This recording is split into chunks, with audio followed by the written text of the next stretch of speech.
Welcome to SportsBeat KC, the Kansas City Star sports podcast. It's Wednesday, March 30th, and I'm Blair Kirchhoff. We're talking Kansas Chiefs today with beat writer Herbie Teope and columnist Vahe Gregorian. See what I did there? Kansas Chiefs.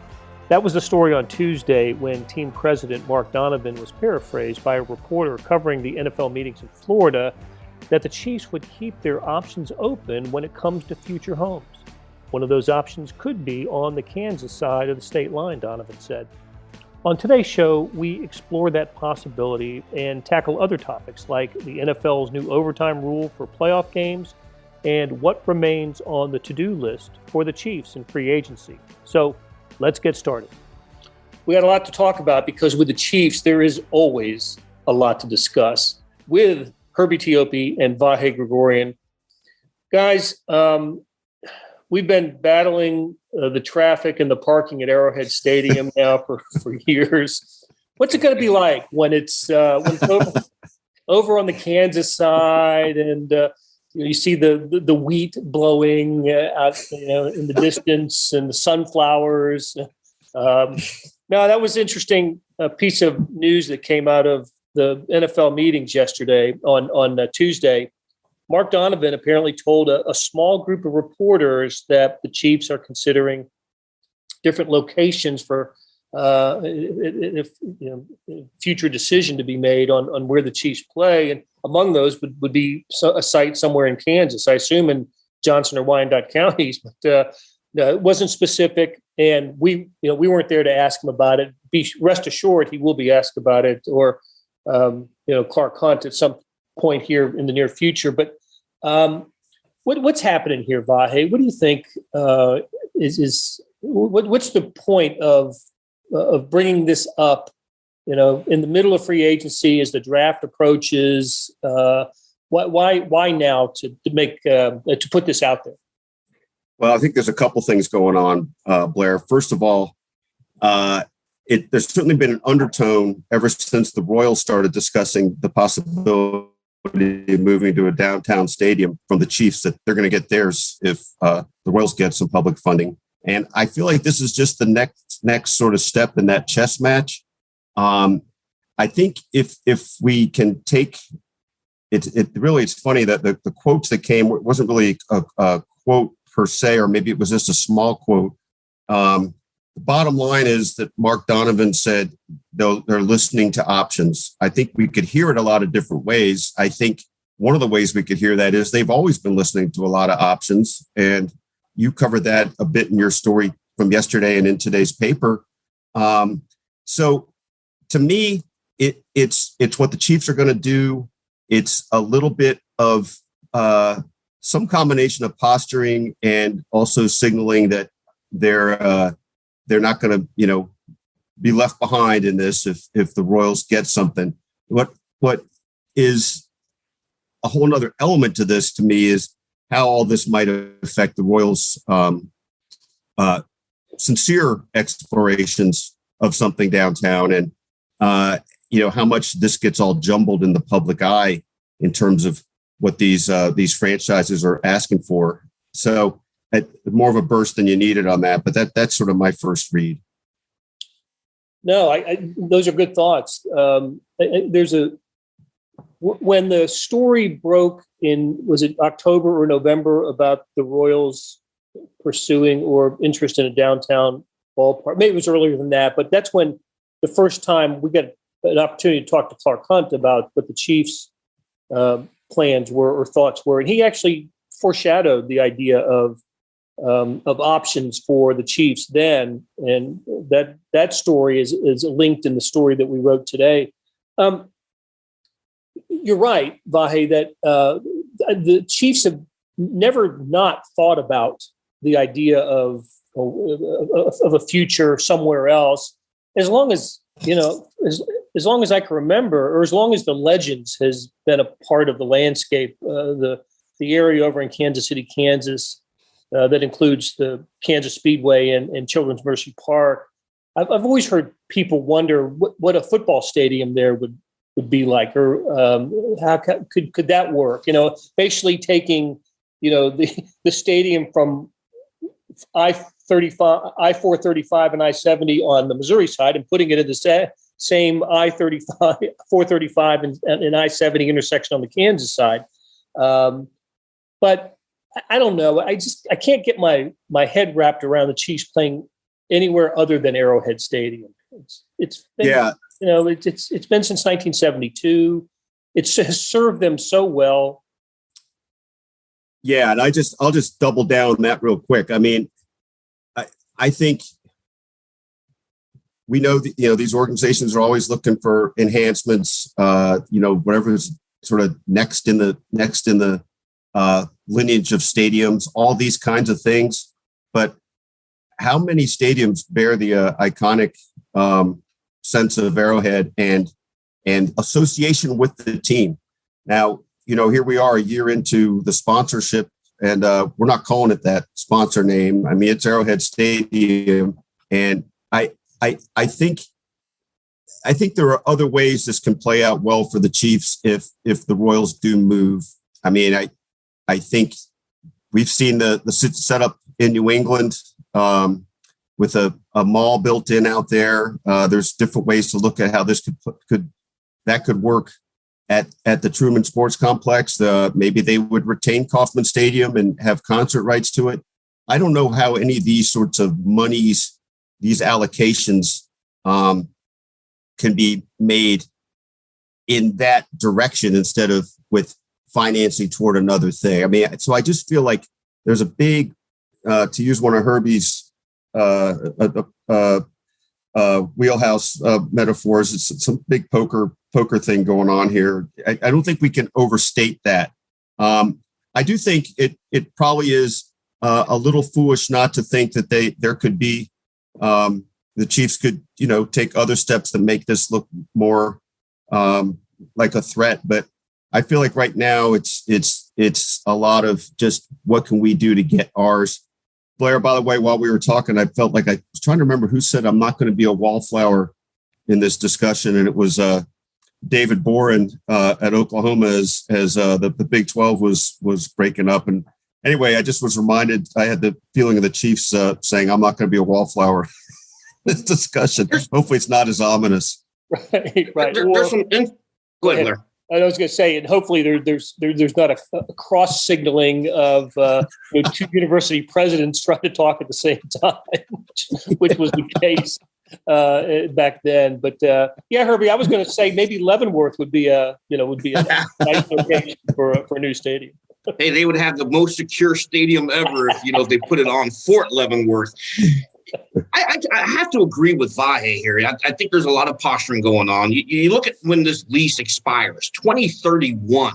Okay, now all of a sudden you're discussing when you put it out there. Hey, we're listening to options from Kansas. When you think about how long it would take for renovations. Okay, 4 to 5 years if they want to really truly renovate Arrowhead. But to me, the thing that strikes me the most, and you two have touched on this, it's a stadium steeped in tradition. It's iconic. The Chiefs last year just spent $9 to $10 million in their Hall of Fame inside the stadium. And I remember specifically Clark Hunt saying, we are committed to tradition. So when you think of Arrowhead, that's tradition. And, just to somehow uproot and go to Kansas, I just can't see that happening. I would be stunned if it happened. Because this is a team that does embrace tradition, and Arrowhead is tradition. It's one of the more iconic stadiums in the National Football League, and Clark Hunt is certainly well aware of that fact. So, totally agree with you guys. I think it's posturing right now when you're 9 years away from when your lease expires. It's funny too. Just a quick thing, Herbie. You're reminding me of this. I mean, I started having some plans in my head to talk to everybody about, when are we going to write the 50th anniversary of Arrowhead thing this year? And now I'm worried it's going to take on another dimension of analysis. Okay. Hey, before we leave the topic, let's take just a quick roll call. I'll ask the question. Do you ever think the Chiefs will play anywhere other than where Arrowhead Stadium is located today? Kansas or anywhere else. So, Vahe, we'll start with you. Just yes or no. Will the Chiefs ever play, in our lifetime anyway? Well, that's the key. I was going to ask you about at least your lifetime of mine. If we put it under that bracket, I'll say no. Herbie? No. And I make it unanimous. I think I do believe that what's happened now is the Chiefs getting everyone's attention and mission accomplished on that. But proving that the change can come to the NFL. We saw that yesterday in the NFL meetings. Apparently, the Chiefs falling in overtime to the Patriots in the 18 AFC Championship game without getting a possession in overtime was not egregious enough for the NFL to change the rule then. But somehow the Buffalo Bills not getting an overtime possession in their loss to the Chiefs in the divisional round game this past season was enough to change the rule. And Herbie, you were all over this. It got changed. Why did it happen now and not then?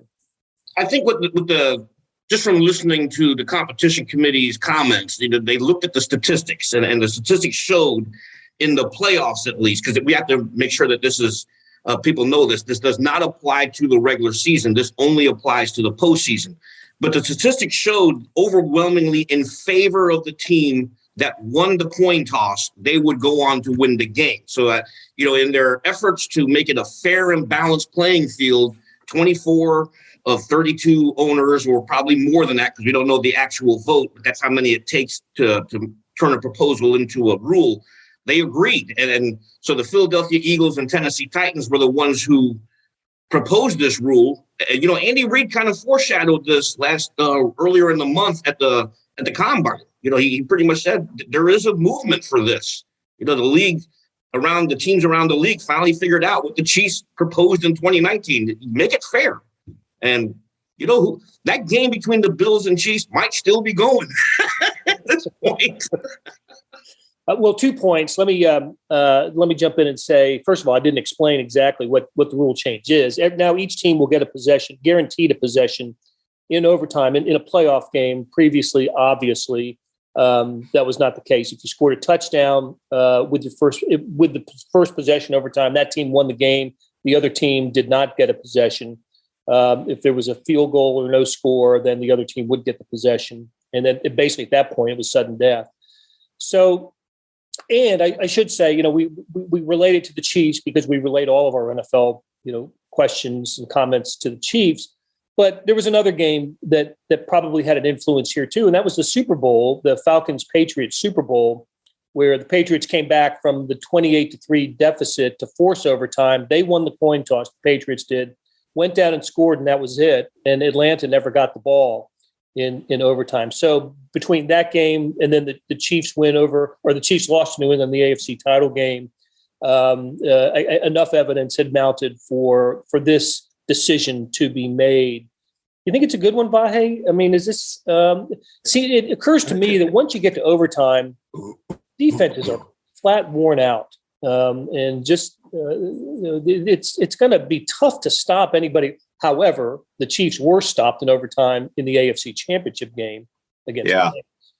Well, look, I am all for it. I feel like the rule has been fundamentally unfair. And if you just step back and said, okay, this is the pinnacle of the sport, and the two of the best teams are playing, and, well, coin toss is really going to be important. I mean, think how absurd that is. And so I think the first and most important aspect of all this is just simply fairness. I know there's people that argue, well, defenses have to come through and give yourself a chance. But you guys tell me, I mean, how anticlimactic, but go back to the Chiefs-Patriots game or even the Chiefs-Bills game. Those games were incredible games. And then just to see it like, well, Patriots are going to score. Well, Chiefs are going to score. I mean, I get that it changes if neither of those things happen, but it to me, they were both sour endings to incredible games. I mean, I'm happy for Chiefs fans that the Chiefs won that game, but it is just not kosher to me. Yeah, I think when you're saying, and Vi, I agree with you again here. When you say defense has to stop somebody, but when the final score is 42-36, I like to think that defenses are secondary in this thing, because the offenses today are geared towards offense. I mean, they want the scores. The NFL wants that because it's of the entertainment value, but it's fair. You got to make it a level playing field, and to give the other team the opportunity, whether it's the Chiefs or the opponent, is the only fair way to go. How many touchdown receptions would Gabriel Davis have had if that game were allowed to continue? I mean, he only had an NFL record 4 in regulation. So 200 plus yards receiving. Yeah, Chiefs weren't stopping that guy, or Josh Allen, to be honest with you. Not with the way that he performed in the final, whatever it was, 2 minutes, 2.5 minutes of that game. Yeah, it's still a remarkable, incredible performance by both quarterbacks. And I agree. I like the rule. I'm glad it's here. Herbie was spot on. The evidence, when the evidence is so overwhelming to make a change, you make the change. And it wasn't then. Okay, we will. That signal means we're going to take a break. And when we come back, we've got to talk about some free agents. Hey, it's Blair. We have a special subscription offer for SportsBeat KC listeners, unlimited digital access to the Kansas City Star's award-winning sports coverage. Sign up now for 1 year of Sports Pass for access to all the sports news, features, and columns presented on the kansascity.com site, and it's only $30. That's a 40% savings off our regular rate. Your subscription will automatically renew after the initial term at $50 unless you tell us to cancel. Your subscription helps support the sports coverage of kansascity.com and the Kansas City Star, and that support has never been more important. Please visit kansascity.com/SportsBeatKC offer to get this special offer. And as always, thanks for listening. We're back with Herbie Teope and Vahe Gregorian talking Chiefs and NFL. It is still free agency season. There are Chiefs players who have performed very well for the Chiefs in the last few years in their title years, division title, AFC title, Super Bowl title teams that are out there looking for jobs right now. And while we were in break, Herbie started to run down the list of those guys. So we will get to the new players, because there have been additions since we talked last, Herbie. That was the Tyreek Hill trade podcast we did last week. But I want to hear the list of Chiefs that we're so familiar with, who are big-time contributors that are still out there in the, I wouldn't call it the unemployment line, but they were looking for work. Yeah, they are looking for work. And obviously the biggest one is Tyrann Mathieu. Here we are 2 weeks into the free agency period, and he is still unemployed, still looking for a team. He spent some time down in Baton Rouge at LSU, giving a speech. So I don't know what's going on there. But, when you think of Tyrann Mathieu, he's getting older. He's on his 3rd contract, and these guys tend to wait it out. There's probably a chance that a lot of veteran players like him and even Melvin Ingram are going to wait because they don't want to participate in OTAs, which, sometimes drives these veterans. But, when you take a look at those two, you've got 2 running backs out there, Darrell Williams and Jerick McKinnon. I think the signing of Ronald Jones for the Chiefs probably signals that McKinnon and Darrell Williams are going to play elsewhere. Marcus Kemp's a free agent.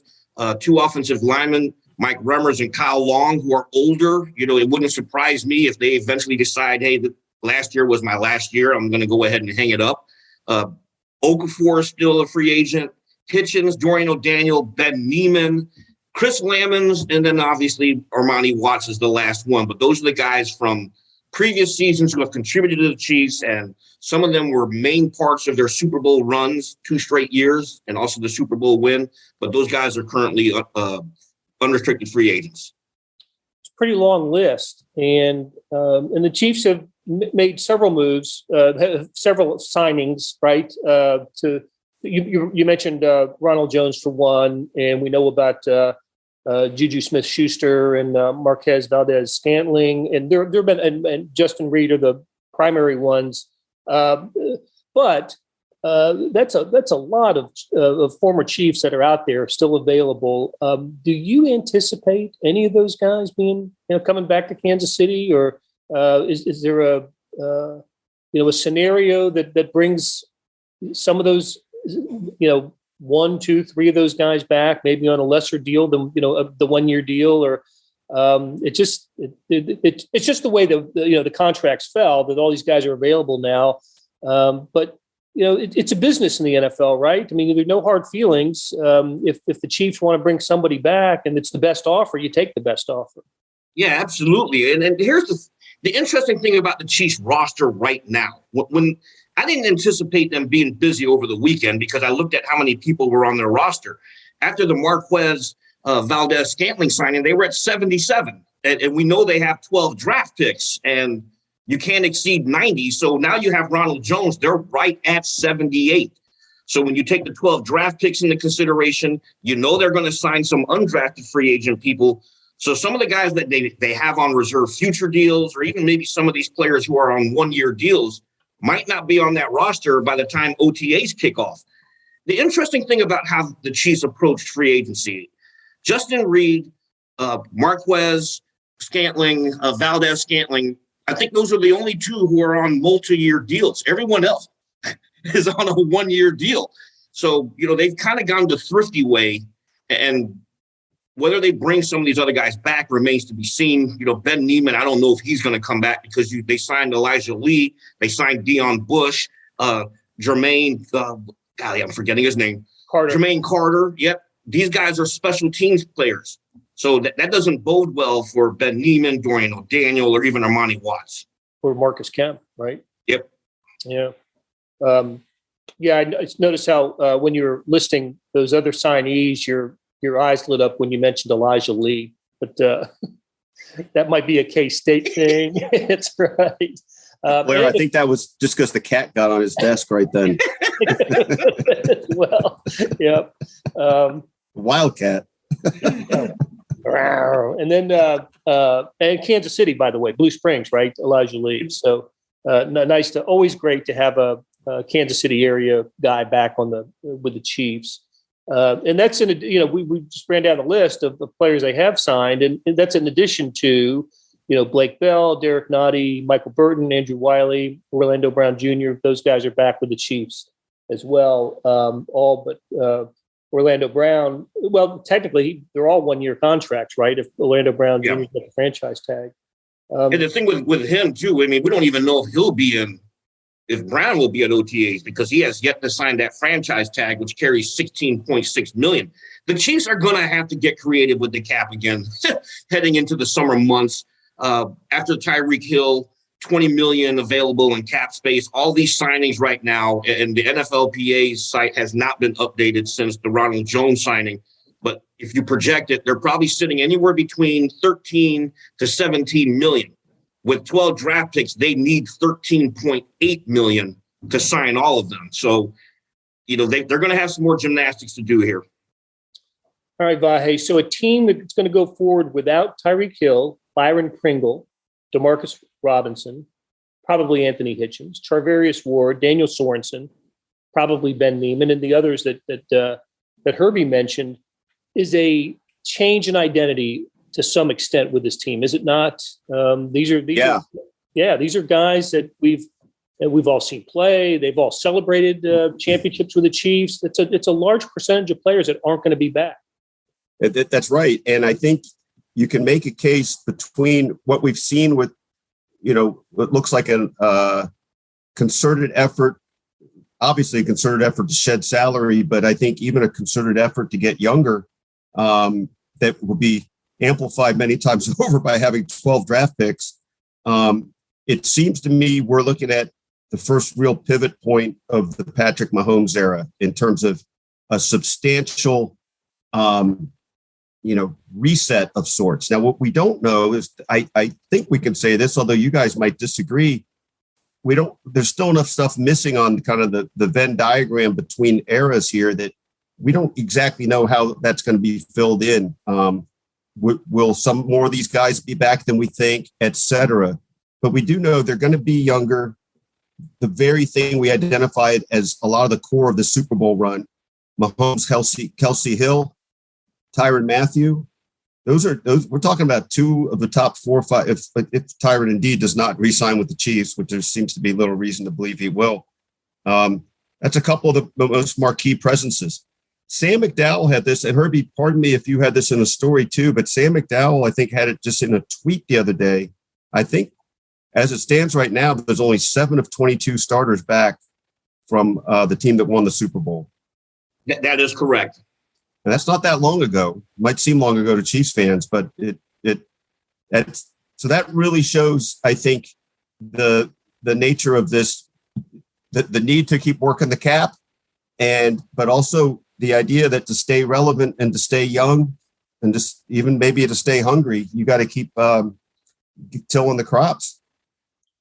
Vahe, the 4 players that you mentioned, Mahomes, Kelsey Hill, and Tyrann Mathieu, to me, are the 4 players who, with varying degrees of possibility, would be their top 4 players and Hall of Fame candidates at some point, right? The best players, and now they're going forward. They're going to go forward without half of them. So that's it. It's almost as if we've reached the first. I don't know, based on Mahomes' contract, the first third of his career is now complete. It produced a Super Bowl championship, a Super Bowl appearance, and division titles every year he was the starter. And now we're beginning a second third, and the transition has started without the dynamic Tyreek Hill, without the great leadership of Tyrann Mathieu, and the Chiefs have to figure out a way to compensate for that. And they've started down that road with Smith-Schuster and Valdez-Scantling and other law firm type signings that they've had, but there are still some glaring holes to fill here. They haven't, with all the moves that have been made, edge rusher still is out there as a position of need, it seems to me. And are they pushing all their chips into the draft for that position? And I think they could another cornerback. They've talked about adding another wide receiver. Herbie, how are the Chiefs going to? What's the best way now for the Chiefs to address the issues of need? Draft. You absolutely have to go to the draft. The one point that sticks out to me the most is everything that Brett Veach has said this offseason. He's always pointed out the depth at the defensive end position is deep. And when you look at the draft now, there's so many defensive ends who project to be first-round draft picks. You can go out there and get an impact guy. They have the ammunition if he wants to move up into the top 10 to grab one of those top 2 guys. So this is going to be an interesting part of how they continue to build the roster. With 12 draft picks, you can do a lot. You kind of mentioned this last week when we broke down the Tyreek Hill trade. 5 of those draft picks are within the top 100. You're going to come away with some blue chip talent. And, you're going to have to address wide receiver simply because Juju Smith-Schuster is on a 1-year deal. You're going to have to address cornerback because Rashad Fenton is in the final year of his contract and you lost Charvarius Ward. So if you're going to go in there and try to find impact starters, this is the time now in the draft because you missed out on J.C. Jackson. You missed out on Chandler Jones, some of these big name free agents who would have filled defensive end and cornerback. So, 12 draft picks gives them a lot of ammunition. Yeah, for sure. Not just in adding players, young players, but also in making deals that we know Brett Veach is adept at. So, all right. That's what I was just going to add, Blair, real quick. It's just, that gives them flexibility. Let's not understate that too. I think that, as diabolical as they've been with these draft day moves and moves around the draft, I wouldn't rule that out either. That's all. Hey, as writers, we're hoping like crazy Brett Veach does trade away 4 of those 7th-round draft picks, or it's going to be a long night. Well, it is about us, as we remember. Yeah, absolutely. All right, guys, great stuff. Have really enjoyed it. It is never not time to talk Chiefs, so we'll do it. We'll continue to do this on a weekly basis until Herbie just collapses. from fatigue in his coverage. So, all right, for Herbie Teope and Vahe Gregorian, thanks, guys, and we'll do it again soon. That'll do it for today. Thanks to our producers, Monty Davis and Randy Mason, and to Jeff Rosen and Chris Fickett. Tip of the cap to Herbie Teope and Vahe Gregorian for sharing their thoughts on the Chiefs. Morning Sports Edition, you know I love it. 41 pages today. All the NCAA tournament, NFL meetings, baseball spring training, World Cup soccer qualifying, NBA and NHL packed in there today. Go to kansascity.com and the subscription tab for more information. Thanks for listening, and we'll be back on Thursday with another SportsBeat KC.